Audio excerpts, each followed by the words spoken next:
Hello. I'm Jamal, and today I'll be covering one of my favorite foods and medicine. It's called burdock root, and hopefully by the end of this video, I'll make my point. And if it's something that you may be into, you'll be more informed to go out and purchase it and feel more empowered to do so, and be empowered to tell other people about it too that may find some use with it. So let's get into it.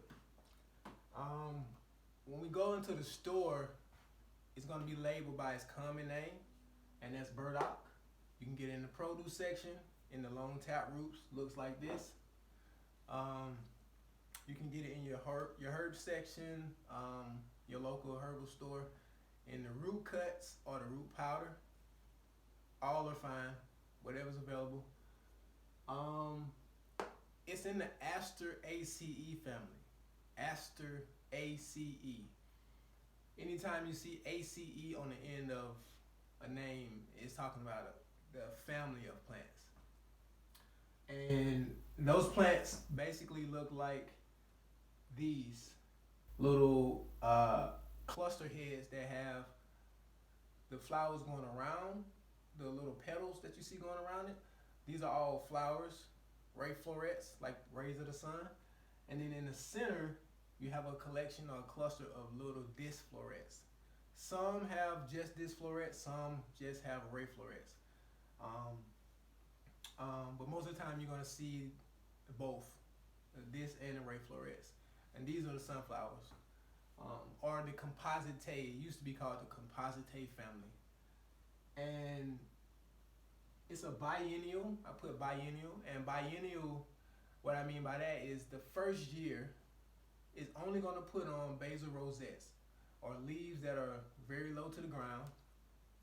And in the second year, it's going to go to seed, and it's going to go to flower, and then it's going to go to seed. And that's its life cycle. So 2 years, biennial. If you want the medicine of the root in its most potent form, you want to harvest it in the first year, the fall of the first year, or the spring of the second year. And typically in the fall of the first year is when it's going to have the most or the greatest amount of medicinal properties in that root. Because as that plant begins to mature, the energy begins to rise to the top to put on and produce flowers and then produce seeds, so it can then lay its seeds so it can continue to put on offsprings. So depending on what you want to harvest from the plant, you got to get it at a certain time of the year, a certain time of its growth cycle. So that's a biennial, and it's a taproot. So it looks kind of like this picture here. I did my best drawing of a burdock root, but it looks like a carrot. It's a long taproot. It goes very deep into the ground, maybe up to 3 feet. And it has a long, healthy stalk. Goes to about 2 to 6 feet in height. And the leaves alternate up the stem. Like here, they take turns going up the stalk. So it's like a ladder. And then it has these heart-shaped leaves with wavy margins. And it has these little tinged red. I don't have a red marker, but the petiole or the stem from the leaf to the stalk is going to be kind of tinged red. And that's what it looks like. It's the root, and then the leaf, again, large leaf, wavy margins, kind of coarse the leaf is.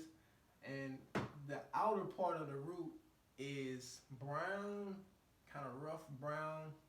And if you peel that back, the inside of the root is going to be white. So that's what it looks like. That's the leaf, the stalk. And so I got earthy. The root is pretty earthy.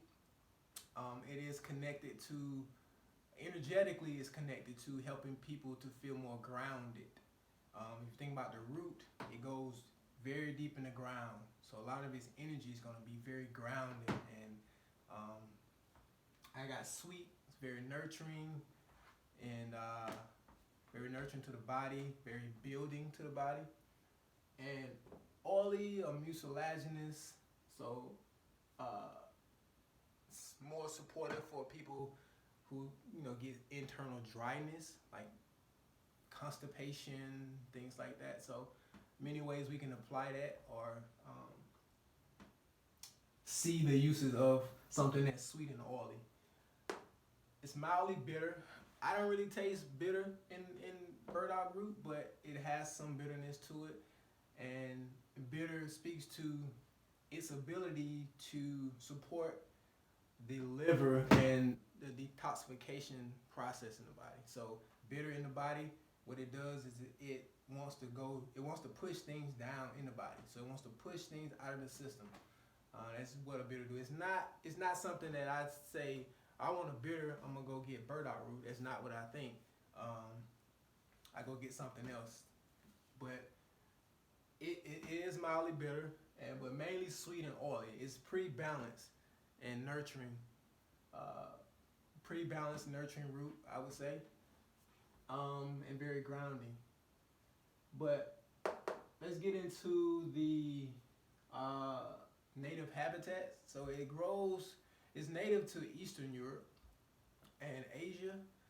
In Asia, they use it traditionally in a Japanese salad, they call it. In Japan, it's a Japanese salad that they chop up, saute, and stir fry. If you're into fermentation, they pickle the roots. So in Japan and Asia, they recognize it as food. And so it's something that they know that is highly nutritious, and so they just incorporate it in this everyday thing to them. As medicine, in Asia, they use the seeds. The seeds are used for more acute situations with the skin. It's very diffusive, meaning it acts more. It responds more quickly than what the root would. So we would take the seeds for something that's more acute, and the root would be something more chronic. Some would take long term. The seeds are something that's going to bring effect right away. But as soon as you stop taking it, those effects are going to go away. So it's very diffusive in that way. And it's naturalized in North America. We can find it, throughout North America. It likes to grow northern United States of America, southern Canada. But you'll find it on roadsides, pastures, farms. It's popping up everywhere. It's pretty weedy at this point. I got big leaf and bare medicine. And that means that it's a lung and it's a skin remedy. And when I think about burdock, when I think about a plant or any plant, all plants have a area of the body that they kind of hone in on, or like, this is what I'm good at. They have many uses. Yeah, they have 100 different compounds, a lot of different values. But when I think about burdock, those big leaves, I'm thinking the lungs, I'm thinking the skin, and which is why I put 4 chimneys up here. And 4 chimneys, I'm talking about the way the body gets rid of toxins from the body. So the 4 chimneys would be the skin, the lungs, the kidneys, and the bowels. All ways that we would use to get rid of toxins out of the body. And I also put supreme tonic because of that, because it supports the eliminative channels of the body. Any plant that supports the eliminative channels of the body, especially in North America where everybody's eating themselves to death, literally, people are just full of waste, and they're just consuming, and their body's in a state of consumption where they're like full of waste. Nothing's working properly, digestion is slow, all types of things. But if something supports the 4 chimneys of the body, or supports the body to break down and eliminate waste out of the body, it's going to be superior. It's going to be supreme medicine. And it's safe. Burdock is very safe. It's a food, again. It's a food and medicine. I started off as It's a food and it's a medicine because it's very safe. Anybody can incorporate it. So let's get back into it. Some of the uses. When I think about burdock again, the one thing I think about is that it's an alternative. Now, if you look up alternative, it's going to say something like alters morbid states in the body. Could be right, definitely right. Or, blood purification, or some definitions may allude to the lymphatic system. But Jim McDonald, herbalist Jim McDonald, talks about it being a metabolic tonic. And, when we get into the rest of the board, hopefully I can, make my point on how this plant is very, very key to a lot of metabolic functions in the body based on this nutritional value as a food. Not even just a medicine, but as a food and a daily tonic. So I put alternative metabolic tonic, and I put energy. Now, why did I put energy? I probably should have put energy efficiency. The way the body utilizes energy. So if you have a sluggish digestion, you're going to utilize a lot of energy just trying to break down the meals that you eat every day. But if you have a clean GI tract, you're breaking foods down properly, you're assimilating properly, you're excreting properly, then you're going to be utilizing energy a lot more efficiently. So that's what I mean by energy. I don't mean that you're going to be taking burdock tea and then you're just going to feel energized.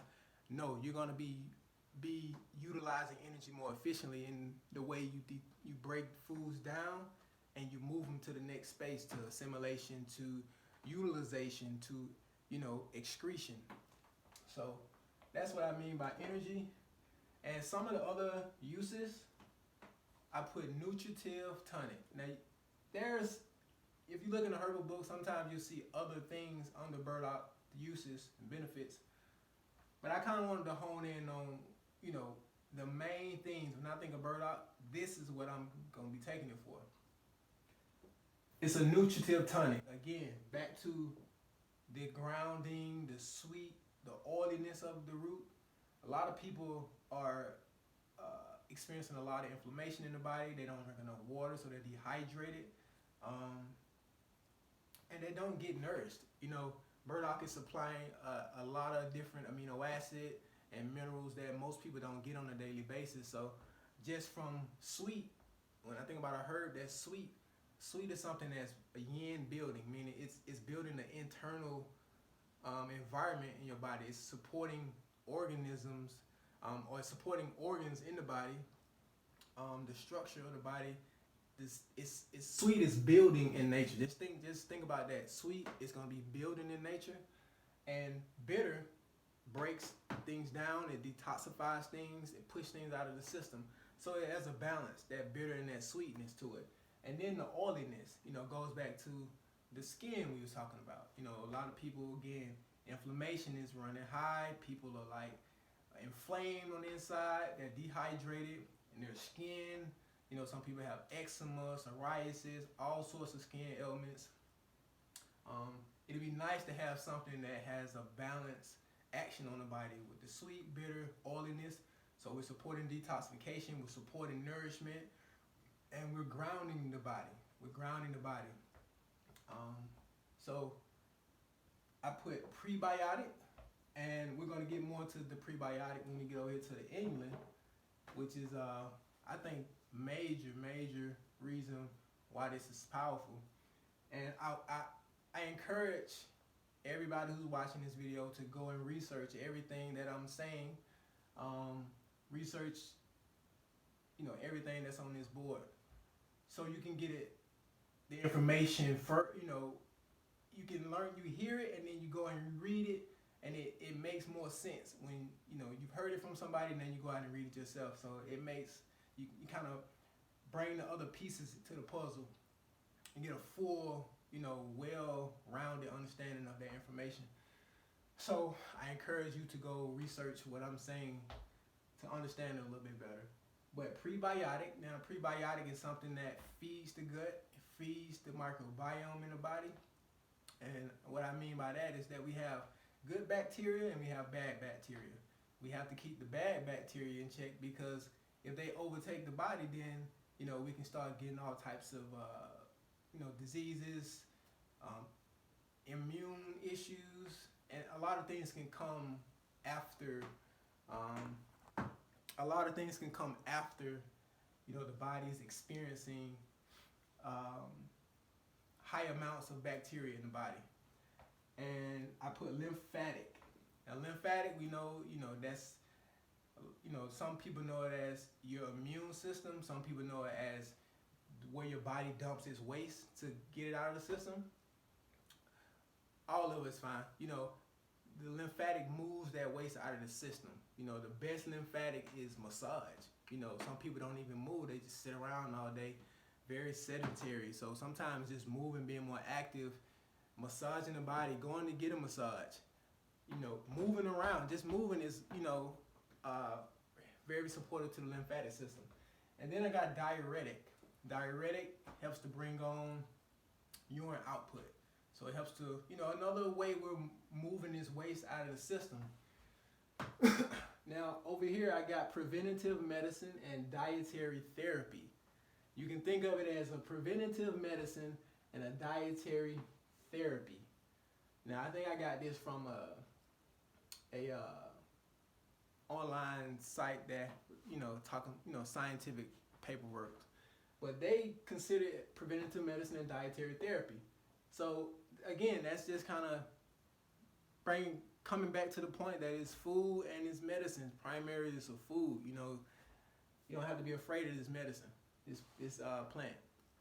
And the Gobo, they use it in Japan as that Japanese salad. Now, the nutritional value of the root, I got down here: fiber, calcium, potassium, iron, magnesium, phosphorus, amino acids, and inulin. Now that's a lot for some people. Some people are like, what is that? I never heard of that, or I don't know what they do. But I think in general, what I'll do is just say, fiber. We know fiber is key because we get fiber from whole foods, from the veggies and the fruits that we eat. But fiber is going to be supportive and normalizing to the bowels. That's what we kind of know when we think about fiber. We know fiber is going to do that. It's going to help me go to the bathroom. It's going to help normalize my digestion. So anytime you're supporting the digestion, it's a good thing. Calcium. Now, calcium can be found all over the body. I think when we think about calcium, some people think to milk and strong bones. But I don't drink milk. I'm not saying people to go drink milk. What I'm saying is calcium, what it's known for is the structure of the body. The bones, yes, but not just the bones. Structure parts of the body could be your heart, could be the arteries, could be the veins, the walls of your arteries and your veins, could be the teeth, could be your connective tissue.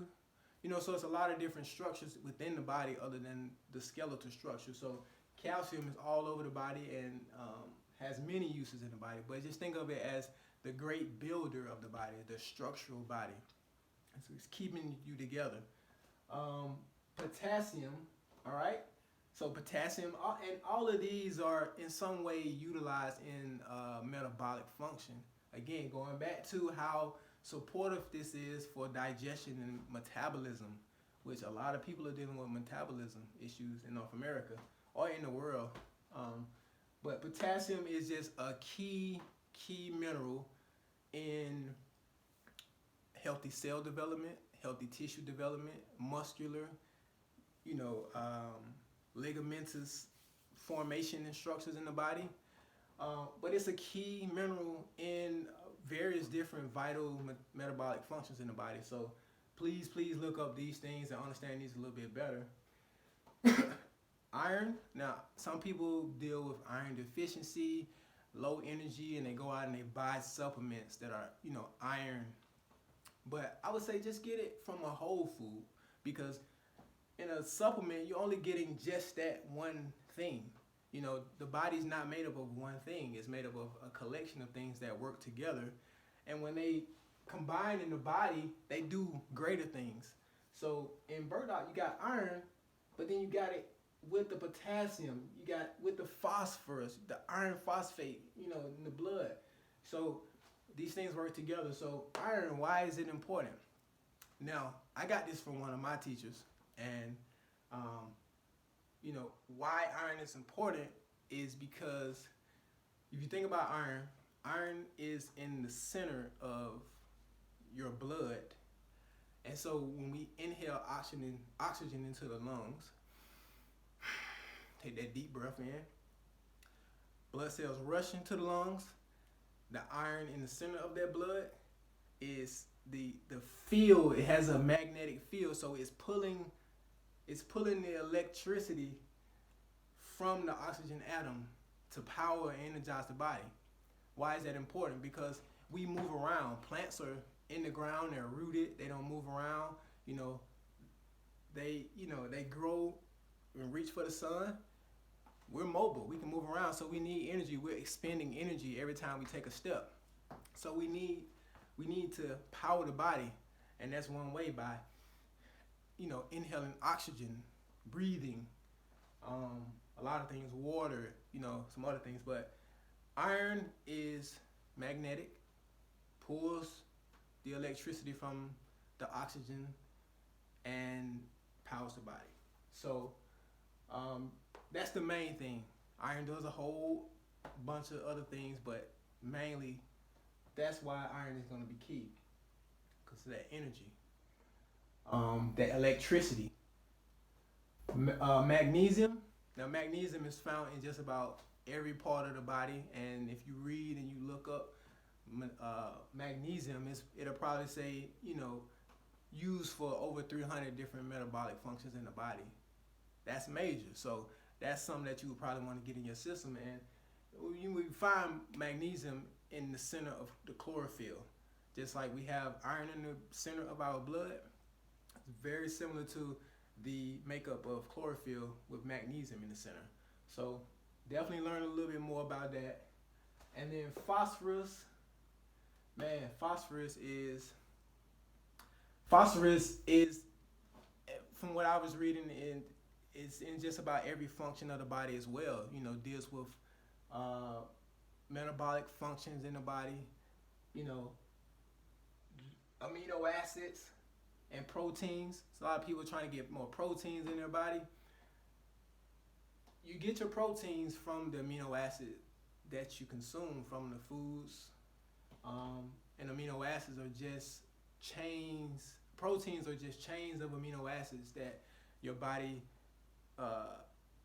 builds for that particular organism. So your requirements are going to be different from my requirements. My requirements are going to be different from somebody else's. So it's key that we eat, diversity of foods and colorful foods and whole foods, and get rid of the foods that are like anti-nutrients because they're taking up space in the body.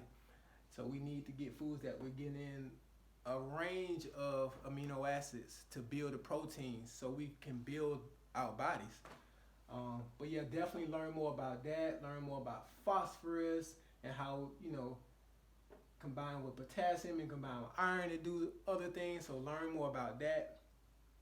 And then the last thing I got is inulin. Inulin it was first discovered in a plant called Ngala-Bey, which the botanical name is Ngala-Bey. Another one of my favorite plants, Ngala-Bey. And actually, burdock is said to have more inulin than Ngala-Bey, and they found inulin in Ngala-Bey first. But it's a prebiotic. Again, we go back to what a prebiotic is. It feeds the gut, and it's a microbalance, meaning it balances the microbiome in the body. And a lot of people have this issue. The microbiome, it's a lot of stuff coming out now. The connection to brain health, digestion, and so many things just from the microbiome balance in the body. So Inulin is powerful. So when you look up inulin, you research it, it'll say something like, you know, supporting digestion or prebiotic. You know, it feeds the flora. But inulin is an aromatic, it's a stimulant, and it's a resinous substance. So that in itself says a lot, you know. And now hopefully, you know, y'all will go and research all this information and understand it a little bit more. I don't want to carry this on too long, but I think I made a point on why burdock would be important for maybe you or somebody that you know. If I had to say one plant, and I don't like doing this, if I had to say one plant that somebody could take and for sure have what they need, so as far as supporting the body, to keep the body in a balanced state, something that they can incorporate with what they're already doing until they make a transition, burdock root is superior. You know, it's superior medicine. And I'm all about medicines and things that support and restore the digestive system, because, you know, if you cannot break your food down properly, if you're not assimilating properly, if you're not utilizing those raw materials, if you're not excreting them, then, you know, you're not building a healthy body. At that point, you're just accumulating waste, and you're just recycling waste and creating an environment for a lot of cancers and things like that to start growing. I'm not saying that burdock is for cancer, but if you read about it, it'll speak about cancer. But I think just having a little bit more understanding about these words and how they're used, then you can start saying, hey, you know, cancer ain't that scary, you know. So yeah, this has been Burdock. I'm Jamal. You can follow me at Instagram at Herb Knows Best. That's HERBKNOWSBEST. You can email me at herbknowsbest, spelled the same way, at gmail.com. Yeah, for consultations, for medicines, for guidance, for books from, you know, who I learned from, you know, whatever. You want to just shout out, say what's up, throw deuces, whatever. Yeah, so thank y'all for sitting with me for these long 27 minutes. And I'll check y'all next time. Peace.